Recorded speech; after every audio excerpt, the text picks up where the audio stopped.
Kesannya wow. Dan isu agama yang kuhindari itu jadi kayak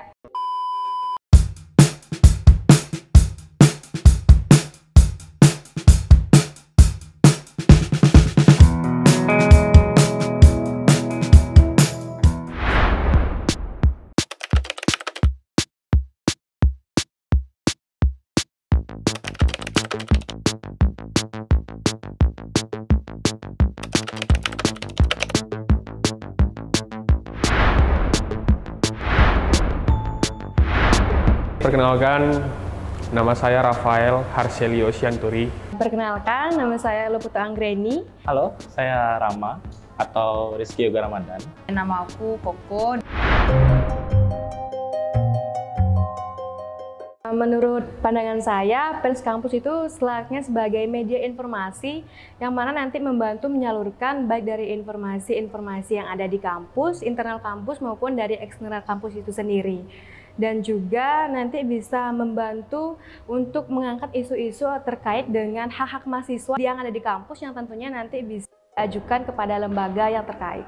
Menurut aku ya, pers kampus itu ya pers pada umumnya tapi lebih lingkup ke kampus. Jadinya ya meliput masalah-masalah yang terjadi di kampus, baik itu masalah-masalah yang kecil seperti kegiatan-kegiatan ormawa lain ataupun permasalahan yang memang tengah mencuat di kampus tersebut. Tapi tidak menutup kemungkinan juga meliput isu-isu yang di sekitar kita, baik itu juga yang di daerah menjadi lini di kampus kita, misalnya kampus di Bali atau kampus di Lombok, mungkin kampus di Jawa seperti itu.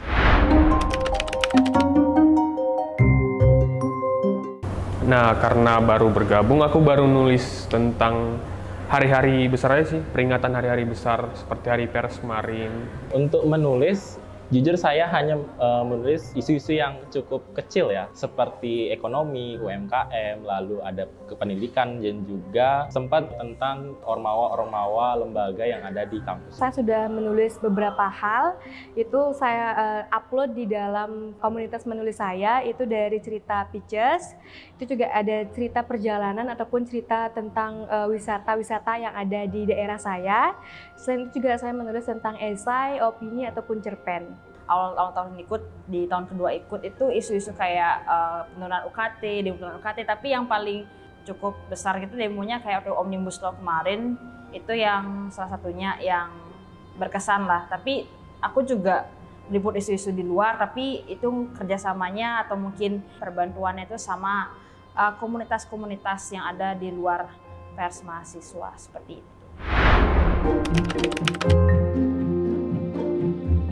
Selama pelatihan, saya benar-benar terbuka matanya bahwa mereka itu ada dan mereka perlu perlindungan baik dari masyarakat maupun dari negara. Nah, dan dijelaskan juga bahwa tugas pers itu juga melindungi mereka, independen dan memihak kepada mereka. Setelah aku ikut Sejuk ini, perspektif aku jauh kebuka dan keberanian aku yang awalnya meliput isu-isu yang emang aku naungi, jadi kayak meluas, dan isu agama yang kuhindari, itu jadi kayak oke, aku harus coba nih ngeliput isu agama, tentunya dengan pemahaman yang nggak cuma bisa sekali paham gitu, mungkin bisa ada literatur lagi, kubaca lagi, riset lagi seperti itu. Tapi Sejuk itu pada intinya membuka pandangan aku soal meliput isu keberagaman khususnya agama gitu, jadi lebih ada keberanian. Kesannya ketika saya mengikuti kegiatan Sejuk ini yang pasti kayak slogan Ilkom saya nih, impresif gitu, menakjubkan. Jadi kayak banyak hal yang saya dapatkan di sini gitu, entah itu dari pandangan baru, pengetahuan baru, relasi sih yang terpenting. Karena kalau kegiatan kayak gini kan selain mencari pengalaman, ya pasti saya mencari relasi ya tentunya yang nanti akan berguna di masa depan gitu. Kesannya wow. Kenapa wow? Karena gini, saya melihat sudut pandang baru dari semua sudut pandang yang sudah pernah saya lihat. Bahkan di kalangan kita mahasiswa pun kayak membahas soal beberapa hal keberagaman, mungkin LGBT atau mungkin isu-isu keagamaan tuh jarang ya. Jadi ini udah saatnya dimulai gitu, dan penting buat kita istilahnya bukan menyadarkan ya, tapi kayak memulai dari ranah mahasiswa dulu deh, kayak teman-teman tahu soal apa misalnya Ahmadiyah kah atau Baha'i kah, lain-lainnya. Karena kan kita juga di negara kita sendiri nggak hanya ada kita aja, walaupun kita diakui 6 agama, ternyata setelah mengikuti kegiatan ini saya tahu gitu ada banyak kepercayaan yang ternyata juga kita harus memiliki toleransi tinggi. Jadi itu penting banget untuk kita ketahui. Persma harus mulai sadar dan mulai menyadari Persma itu terbentuk dari orang-orang yang heterogen dan disupport juga oleh orang-orang yang heterogen, karena hasil output kita publik kan heterogen semua. Jadi dari situ kita harus mulai menyadari bahwa ada banyak perbedaan, ada banyak keberagaman yang harus sebenarnya kita jadikan pemahaman dalam konteks humanity atau kemanusiaan.